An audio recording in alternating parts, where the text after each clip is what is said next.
We've supported dozens and dozens of OASIS and OASIS Plus submissions. Every single one of our people that we went all the way through with and submitted to OASIS got on.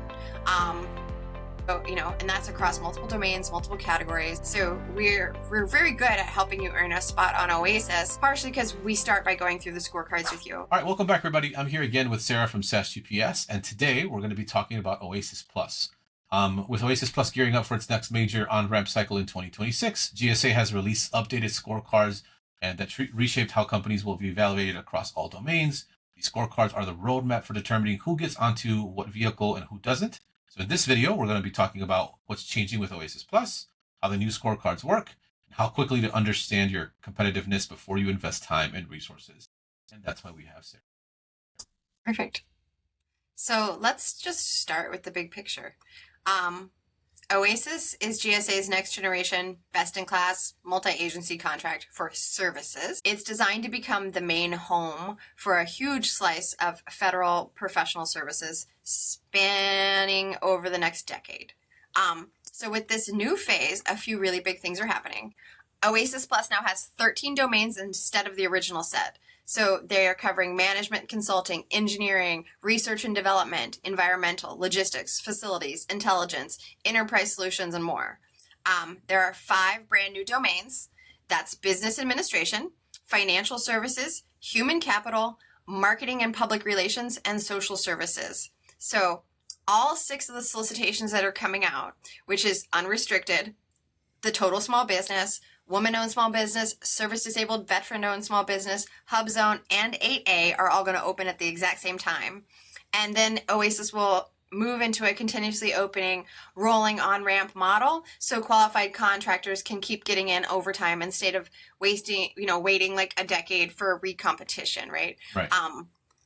I do think on that note that we have seen that they said that last time and then they closed because they got so many applications, right? And so this is the reopening of that, sort of with a phase 2 where they're revamping stuff. And I think that getting on now, if you can, is really the way to go because I don't know how long you're going to have to wait, right?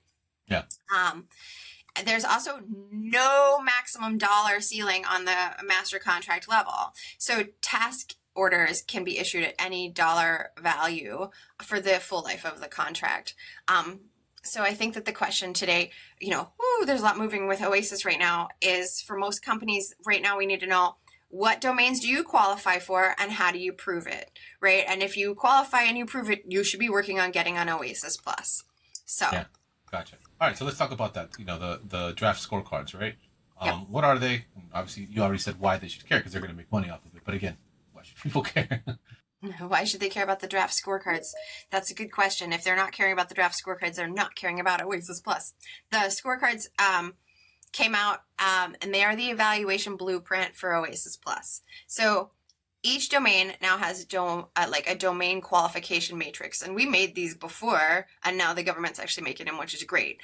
It's a point-based scorecard, so you can earn points for things like the relevant past performance in the NAICS code, the size and complexity of your completed projects, systems, clearances, certifications, corporate qualifications, and experience across each one of these domains. To win an award in a domain, you have to hit or exceed that domain's minimum score. So if you fall short, you don't get a spot on that domain, no matter how good your marketing language is or anything, right? It's points-based. Right. And the way that we run it here is that we want to pad that, right? So we're going to go through that scorecard with our clients, and we're going to make sure that you're not just hitting that minimum, you're exceeding it significantly, because they're going to come back and they are going to pick a point. They're going to pick this apart, and you're probably going to lose some points somewhere. So you can't afford to be like on the line. And we'll work with you to figure out how to maximize your points, right? And that's like a thing that we've been really good at. So we've got dozens of people on OASIS Plus before by looking at this and being like, man, you're short by like 3 points. And that might be teaming. It might be sort of a different way of looking at some of your past performance, right? There's lots of ways that we can get some of your points up. Gotcha. Yeah. And the really good news here is that GSA released these draft scorecards right now, right? Mid-December. So you have time to map out your NAICS codes and your past performances to the right domains, run mock scoring for each domain, and decide which category that you actually can pursue come January 12th, I believe. This is like your chance really to find out whether or not you're safely above the line, whether or not you're on the bubble and you need to figure some things out, or whether you're just not going to be competitive. Yeah, gotcha. Yeah, and just so that we're clear, right? This isn't just like an academic exercise, right? Like how does working through the scorecards actually help a company out then? Yeah, so it forces you to take inventory of your entire portfolio, right? And when you do that, a couple of things happen for you. One, you stop chasing domains that you realistically can't score high enough in, right? So you stop spending time and money on that domain. Yeah. Bing, done. You focus on your capture on the domains where you're actually competitive. And then you end up with this like clean, organized library of your past performance, your NAICS codes alignments, and proof points that you can use for future task orders. Like you have it all nice and organized. That's what we do for people. So it doesn't just help you get on OASIS Plus, it's going to save you time and money going forward because you're making bid decisions based on data instead of sort of like your gut feeling. One of the most common things that we get, Sarah, is like a lot of people are like, hey, I want to go on this bid. Can I bid on this bid? Will I actually win this bid, right? So how does SAS GPS help companies with OASIS Plus in this whole process to actually be more efficient and, not get stuck in like the never ending bidding process?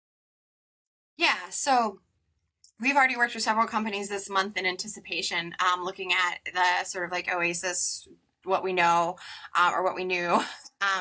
So here we've supported dozens and dozens of OASIS and OASIS Plus submissions. Every single one of our people that we went all the way through with and submitted to OASIS got on. So, and that's across multiple domains, multiple categories. So we're very good at helping you earn a spot on OASIS, partially because we start by going through the scorecards with you.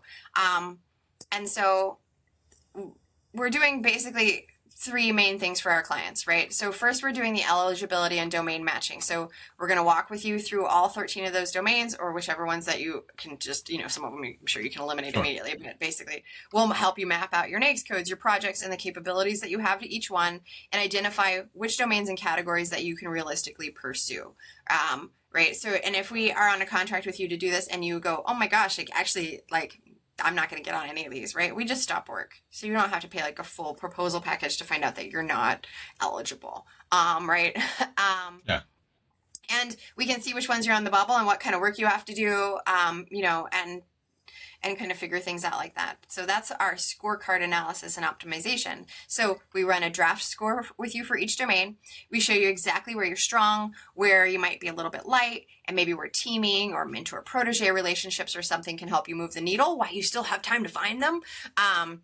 Build a targeted plan too, right? We're going to build you that plan to maximize your score and avoid leaving easy points on the table for you. And then we do end-to-end OASIS submission support once we've just determined yep, here's your scorecards, you're good to go. These are your domains, right? And we're going to manage that full proposal submission, help you get it into Symphony. That's your narratives, your attachments, your crosswalks, your compliance. It's a lot of paperwork. Yeah. And, help you and your team stay focused on delivery and getting the things that we need to help you while we handle sort of this paperwork and structure. Yeah. That's amazing. Yeah, so if your NAICS codes line up with any of the OASIS Plus domains, whether it be management consulting, engineering, logistics, facilities, R&D, environmental, human capital, finance, marketing, these scorecards are going to definitely give you access to billions of dollars in work over the next decade, right?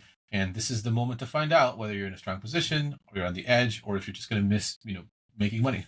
So please reach out to SAS GPS. Like I said, Sarah and the team have vast experience doing this. And yeah, anything else there that you want to leave them with, just kind of as a little nugget before we hop off? Yeah, basically, if you even just want some help understanding what the draft scorecards might mean for your company, we're happy to walk you through it. If you go to SAS GPS or SAS GPS.com, fill out our form, request an OASIS scorecard review, put OASIS somewhere in there, then I will get with you and we have an OASIS specialist, and we'll review your capabilities. We'll help you map yourself to the right domains and categories, and we're going to give you a really clear, practical plan to get ready for that January reopening. Yep, absolutely. Awesome. All right. Well, Sarah, thank you so much for your time. I appreciate it. I know this is going to be super helpful for a lot of companies. And again, if there's anybody out there who needs help, feel free to reach out. We have the capacity to help you guys out. We've been doing it for a really long time, and we expect to be here for a really long time as well, too. All right. Happy holidays, Sarah.